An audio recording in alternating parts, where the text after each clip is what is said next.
Thank you very much, my sister. Some of the challenges that we are facing as Congress of South African Students is scholar transport, whereby there are learners who are walking maybe 3 kilometers, 2 kilometers from school to home. So those are the things that we are trying to fix as COSAS, so that learners, they can get scholar transport, not bicycles. The minister cannot provide bicycles for learners. So what if now, like we're on a winter season, the rains comes. So it means that the books are going to be wet. So those are the things that we don't want to see as COSAS. We want the minister to provide scholar transport buses for learners, not bicycles. And other issues that we told the minister about is the issue of feeding scheme. There are some of learners who are not eating foods. Those are not proper. So those are the things that they need to be fixed. And some of the things that are poor infrastructures in our schools. So we need a proper infrastructure whereby let me make an example for you. There in Gauteng, there are some of learners who are learning schoolwork by using the tablets and laptops. But in some of the provinces, there's no those things. Like for instance, in North, there are few schools whereby the learners that are using tablets and a whiteboard. So those are the things that we want to do, and we want to implement the implementation of the one grade 12 learner, one driver's license, so that each and every grade 12 learner, when he get out of the school, when he collected the result, must also be provided the driver's license K53. Thank you very much. All right, thank you. I'm gonna take a pause. I'm gonna ask you to all pause for a little bit. It's 10:30. Let's walk the talk. 702. All right, so we are on Across the Desk. We're having conversations with different representatives of student organizations. What do you understand about student organizations in 2025? We look back at our history. We look back at the youth of 1976. We applaud the efforts and the sacrifices. Are you recognizing that young people today are influential, just as influential, if not more, in what's happening, that the battles that are taking place at our institutions of higher learning are critical, and that we should be paying attention to what's going on over there? You've got questions for my guest, 011-883-0702, 072-702-1702. I'm joined by Asive Dlanjwa, who's the national spokesperson for the South African Union of Students, as well as Khakhau, a DA spokesperson. They're both joining me via Zoom. Karabo, there's also this question about, with the DA for me, where DASO, how do you manage engaging with students who might align with you on campus and what's happening in campuses, but don't align with the party? What do you say to them? Is it an okay thing for people to want to work in collaboration with DASO at varsities without being members of the party? Or is it a must that those who want to be aligned with your SRC representatives and what they do have to join your membership, the party? Yeah, so I think it's an awkward one, because we have had such cases, right, where students would want to be with DASO on campus, but then when they look at the mother body of DASO, they have an allergic reaction. So the issue here is, I think what's important for young people to understand is just politics itself, what it is and what it means for them, right? Because what DASO operates on campus is not a deviation from what the Democratic Alliance stands for in the broader sense. The issue of no student left behind is the same principle that drives members of parliament in the Portfolio Committee on Higher Education and Training, and has always been consistently the case. The issue of making sure that there is freedom, fairness, opportunity for all in our country is the principle upon which DASO represents students across campuses. The idea that you are supposed to have academic freedom on campus, the idea that you're supposed to have access to study material, but access to our student accommodation that is of good quality, accredited to the standard of livability, making sure that you are able to have the fair access to food as a student when you go to bed and not have to worry about when your next allowance is coming. The idea that you're supposed to study within a campus that has good quality infrastructure for you. The idea that you're supposed to be safe in and outside of campus is something that is not deviant from what the Democratic Alliance stands for as far as safe communities, making sure that people are able to live freely in the communities, irrespective of their gender or their sexual orientation, their age, and the environment within which they walk at any time of the day, right? So these are things that are consistent to who we are. But it is upon us as young people to also see, particularly up in campuses, to see bigger, as some would say, big people politics as what makes or breaks your daily living. That your politics don't start and end on campus, but what happens outside of campus is what is more important even, because whether or not you have your allowance and have good quality education and have accommodation is dependent on what the big politics of government is doing for you and not doing for you, right? Whether or not you are safe in and outside of campus is a subject of what big government is doing for your safety on the ground. Whether or not every child or every young person who applies to go to university, to a TVET or a CT, who qualifies, gets access, is dependent on what the big politics of the day is influencing that. So campus life is but a symptom of what big politics across the country are. So you can't look at campus politics as an isolation to the politics of the whole country, the politics of that province, the politics of that city. You know, their campuses we had Sefako Mahato University appearing before the Portfolio Committee on Higher Education now this Wednesday. And as we were there, the students who were watching the proceedings on YouTube, and some said the Vice Chancellor is drinking water, but there's no water on campus. See, it's not a campus problem, it's a municipality problem to say that you can't look at whether or not you have municipality on campus as just a campus problem, because the municipality you vote for, which you should be voting for, is the one that is able to give you water or not. When you don't have electricity, it is ESCOM and the government, and even, or maybe your municipality owes money to that ESCOM, and therefore there's load reduction. These are things that you can look at in isolation or altogether. So it's important that we align our thinking as young people on campuses in accordance with that understanding, that even when we go participate during voting time, that we do not think sitting back and not voting is a form of protest, because if anything, sitting back and not voting is a ratification of status quo. If you want something different from what you are being offered today, you must actively take the steps and to participate democratically, to vote for a government that will be able to tangibly change your life and deliver for you. Asive, that conversation that Karabo was having, though, it does speak to the idea that no man is an island. How does SAUS assist students in understanding their political responsibility, their political participation as well? How do you foster that in young people? Because young people tend to live in a bubble sometimes. That is a fact. That, you don't connect the issue of water to the fact that it's greater than the institution, that it's a greater problem that needs to be tapped in. And part of the problem that you hear when we go to elections quite often is civic education is a problem in our country. How do you help foster that and help so that the people that are, the young people that go through your doors, who you engage with, are actually politically aware of the kind of country that they live in, what kind of world they're going to be training and going to be participating in? Even the world of work is influenced by that.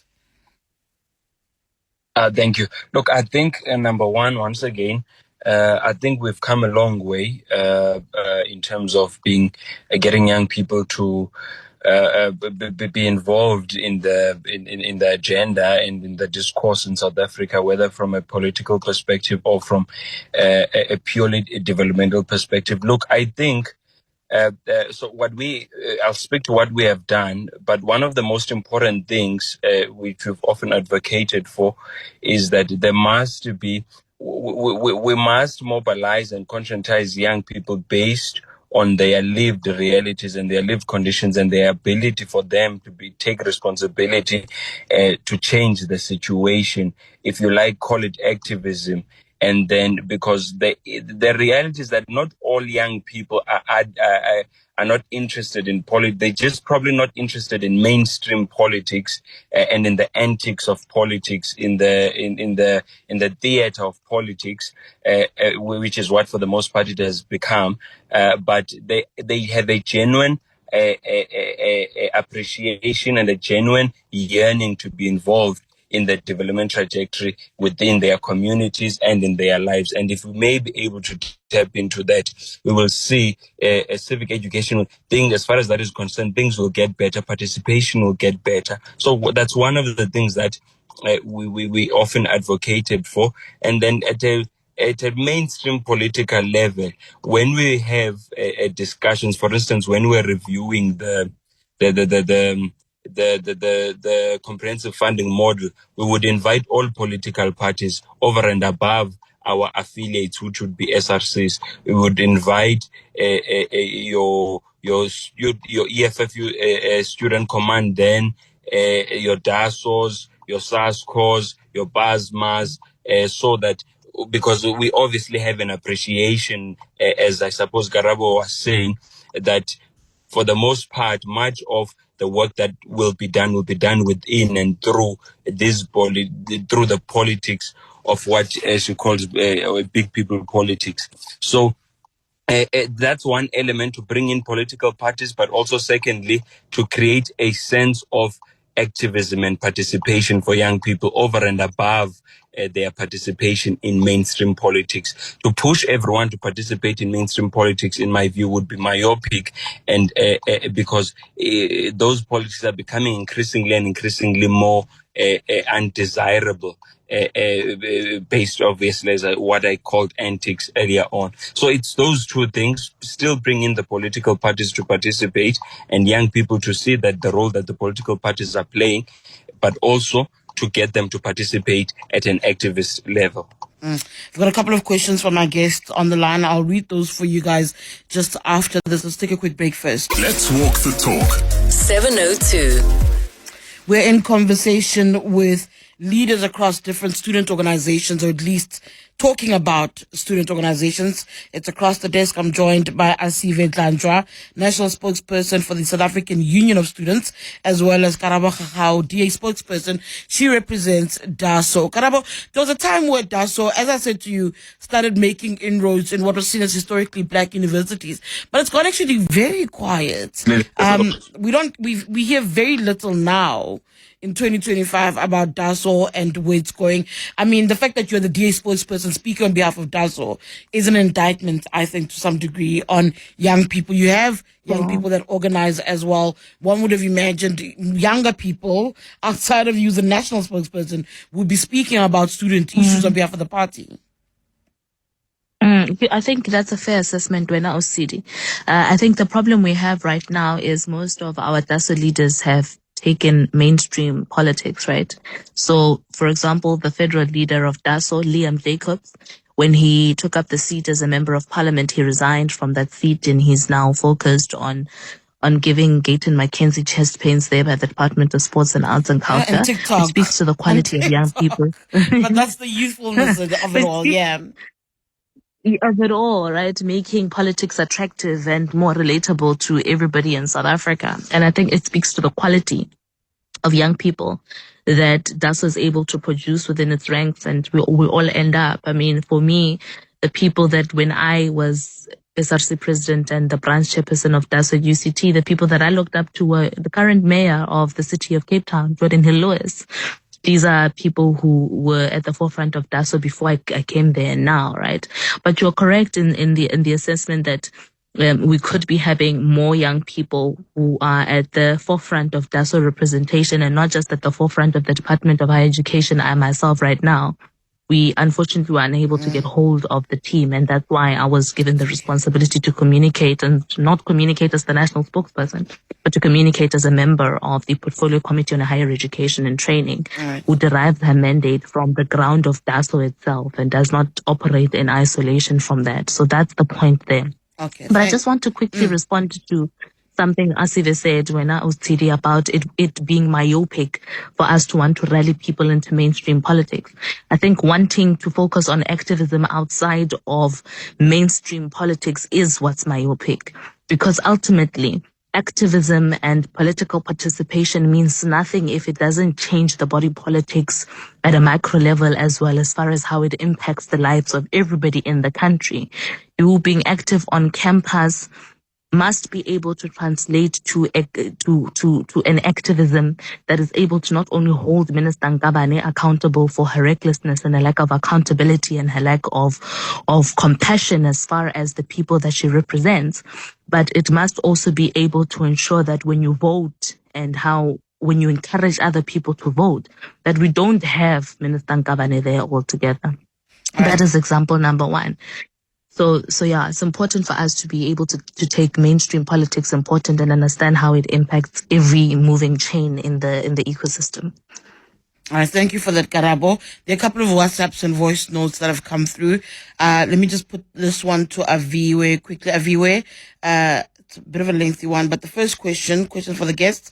If we're calling for free education for all, where do we get the funds, and how do students who are not sacrificing anything see the value of it? That's the first question, Asive, sorry. And then the second one, why should Johan Rupert's children not have the benefit of free education when his taxes make up a large part of tax collection? The point is, why are taxpayers punished when they're funding society? If anything, they should benefit the most. Asive, I don't know if you want to take that quickly.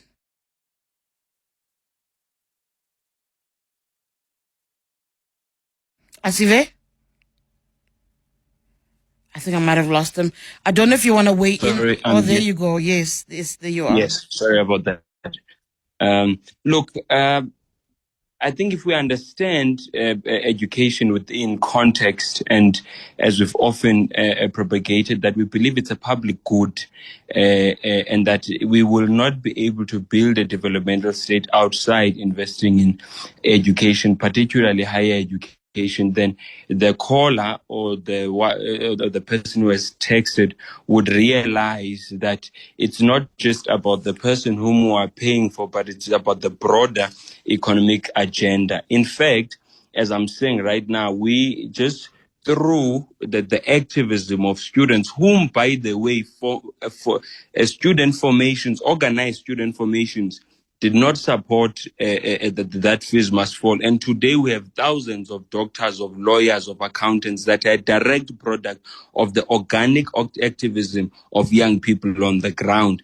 So, and it has yielded results. It has yielded results in the sense that students who would have never been able to enter institutions of higher learning because of the premium price of higher education are now educated. That is for all of us. That is a dividend for all South Africans, not just for that person. So it's not a correct approach. I know it has been, for instance, propagated by organizations like the DA that it's unsustainable, etc., etc., etc., and many other organizations that believe that we should not actually have free education in the manner in which we envisioned it. So, but we are seeing the dividends of it. This is notwithstanding the challenges that are there and the inefficiencies that are there, but the reality is that it is not possible to build a developmental state if you treat education as a commodity for those that only can afford. It's a fact that before the current regime, for instance, of funding, that it was a privilege to go to institutions of higher learning,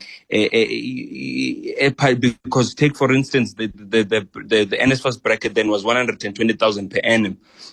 And anyone who fell above that who did not afford to go to go pay the premium price of higher education. So if we understand it in that sense, that it's not, it is a public good. It's for all of us. All of us benefit from having South Africans educated. All of us benefit from having South Africans employable. Take the unemployment rate I stand to be corrected to the digit, but I think it's sitting between 12 to 14% right now. The graduate unemployment rate vis-a-vis the broader unemployment rate of young people, which is around 60%. So is it desirable that an unemployment rate amongst graduates? No, it's not. Graduates, no, it's not. But it's far less, meaning that the investment is yielding benefits. So the point that I am making is that if we understand it in that sense, that it's to all our benefit to have South Africans educated and working, then we don't see it in that. And we've never said it must be for everyone, including billionaires. Obviously, there must be a means test to the extent to which it must be for those that can afford. Okay, Asive, I want to bring in somebody else very quickly on the line who's dealt with students, I think has been celebrated by students, has had run-ins with students as well. Professor Mamokgethi Phakeng is joining us on the line, of course. There's a perspective that we're going to get for somebody who's been a vice-chancellor. Professor, good morning to you. Prof? Good morning, Tshidi. Can you hear me? Yes, I can, loud and clear. Your thoughts about the student organizations and their relevance in modern-day South Africa? Hello to Karabo, who I know very well, to the other students from COSAS and I can't remember whether it's SASCO or South African students. It's COSAS, and SAUS, SAUS, yes. So the bottom line is that student activism on campus is very important. In fact, not only on campus, the activism of young people is hugely important. Just imagine, Tshidi, if our young people were subdued, silenced, and could not voice. I mean, if they can't do that, you can forget about any other constituency raising their voice. So I am all 120% for student activism. But the second thing is that campuses and schools are the only places, in fact, where people from different political persuasions, cultural backgrounds, and all sorts of differences, socioeconomic backgrounds, come together as equals. You don't have that. You don't have much of that outside campus, except maybe in a place of work, which is constrained by the workplace, the code of conduct of workplace. Whereas campuses are much more open places where that's the place where students will engage with people from different political persuasions. So it's the best training ground. And so those spaces have to be open to engage with them. When Karabo keeps saying academic freedom, the importance of that freedom to voice your ideas, give the students the freedom to voice a different ideas. They don't have to agree with someone who's sitting next to them and so on. And so my view, often when people want to kill political activism, I actually say it's dangerous. You must encourage it. And so the question about how does that activism unfold is a point of debate. But here's my view.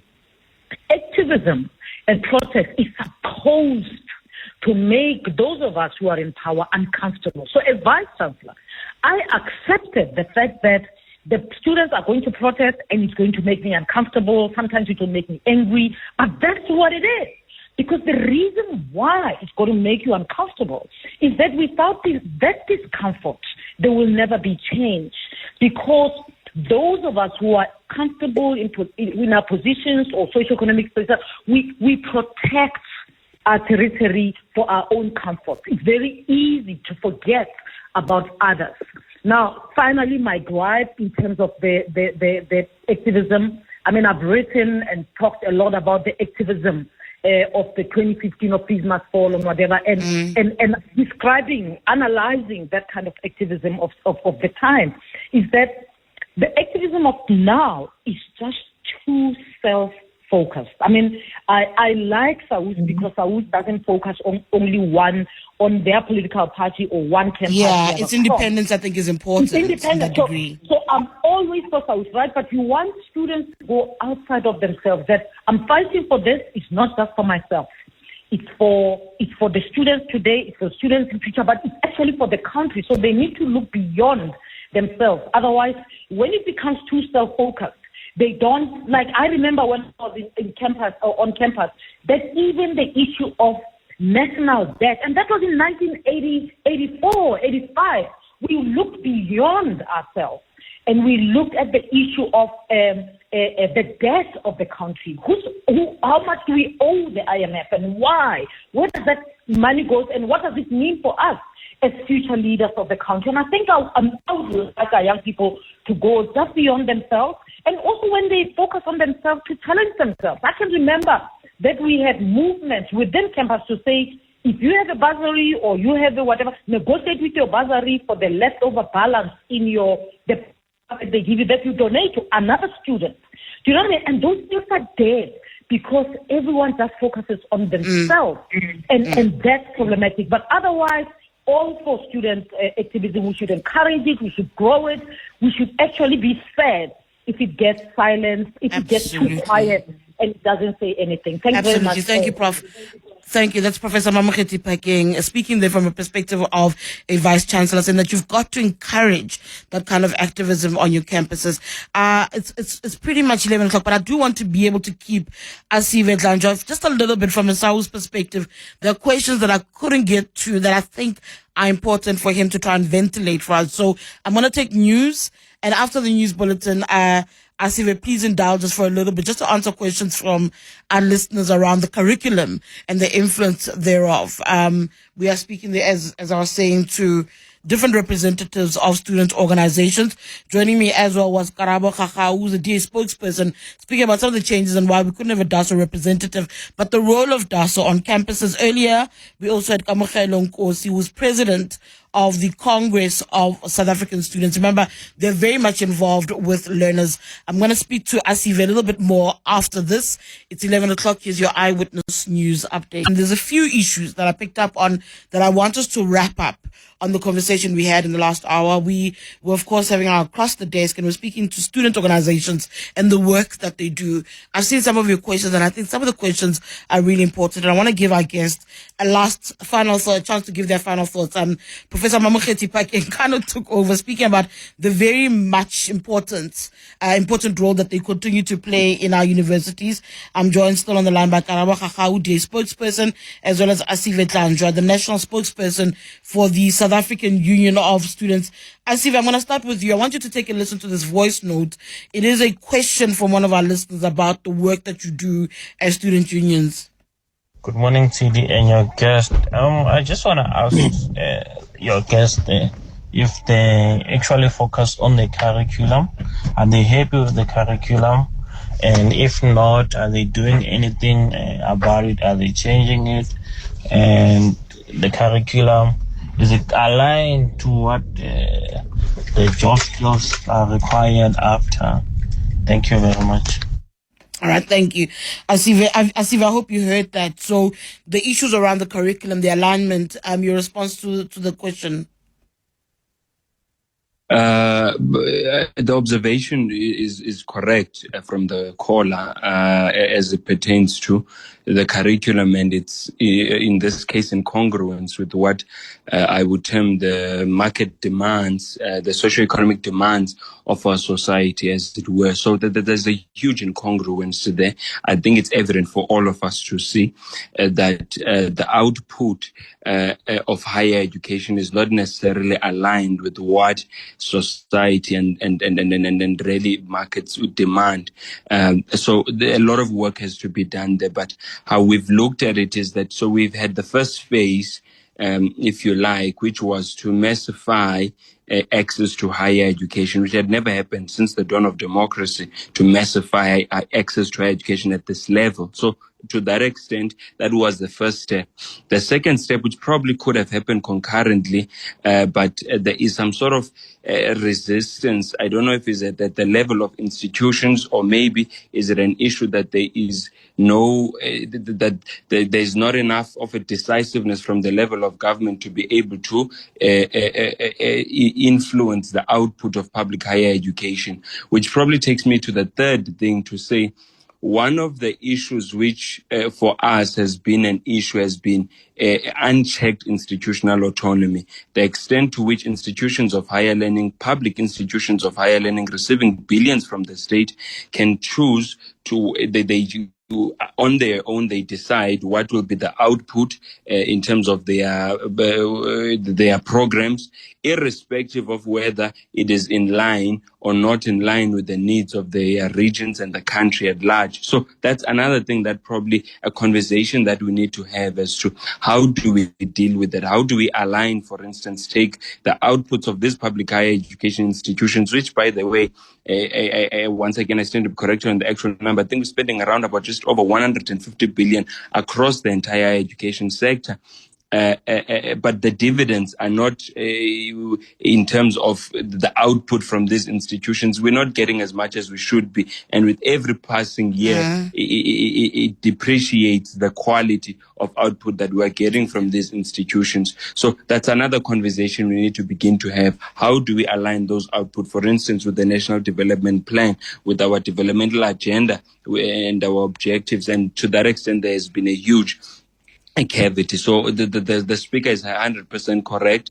We tried through, for instance, when we're dealing with the funding model, to say, how do we use now the re-engineering of the funding model of the state to see how do we encourage universities and also students to enroll in programs that are in need in the country. Sure. And whilst to an extent we're trying that, but the problem is basic education is that you can put all the money available for science, technology in institutions of higher learning, but if we're not getting that output from basic education, it's a redundant, so to speak. All right, thank you, Asive. I'm going to leave it at that with you.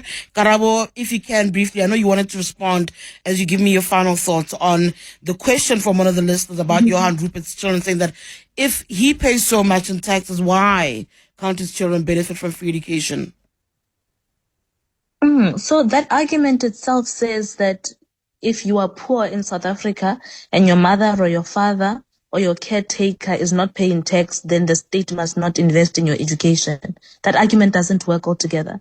The whole reason why we have social welfare and the assistance of the poor in this country is to make sure that we bridge the gap between those who have and those who do not have OCD. So the reason here is, yes, Johan Rupert pays a lot of tax. And the more money you have in this country, the more tax you pay. But then it means you have the ability to take your child to school. It means you have the ability to take your grandchildren to school. People who don't have jobs, people who don't pay tax, don't have the ability to take their kids to school. And those are people who are supposed to receive assistance from the state. And those who have but don't have enough are supposed to be met halfway, or 30% halfway, or 70% halfway. That is the bottom of the argument that we need to take. And then just the final one on activism, Mema Mokgeti Phakeng, who was my VC during my time. Yes. I think there's nobody who's saying here, OCD, that activism is pinned against academic freedom. You can't, it's not a case of you choose one over the other. The bottom line is activism is important, and that's what democracy dictates, and it's something that we are pro as the Democratic Alliance. The issue is, in activism, it can't come at the violation of other people. I can't go to school as my family is only shot out of poverty, and as I'm sitting trying to get my education, somebody in their fight, instead of lobbying me into the movement, violates me and manhandles me into the movement. So that's just the basic argument there, and that's very important. And power, again, I want to stress, rests in Parliament. Power rests within the union buildings. Until we change the composition of Parliament, the composition of the union buildings, nothing really will change, because campuses are but a symptom of what the bigger political picture looks like, what it dictates, and who it's governed by. All right, Karabo, thank you. I'm going to leave it on that point, on that note. That's Karabo Khakhau, DA spokesperson. We also had the Asive Dlanjwa, national spokesperson for the South African Union of Students. Up next,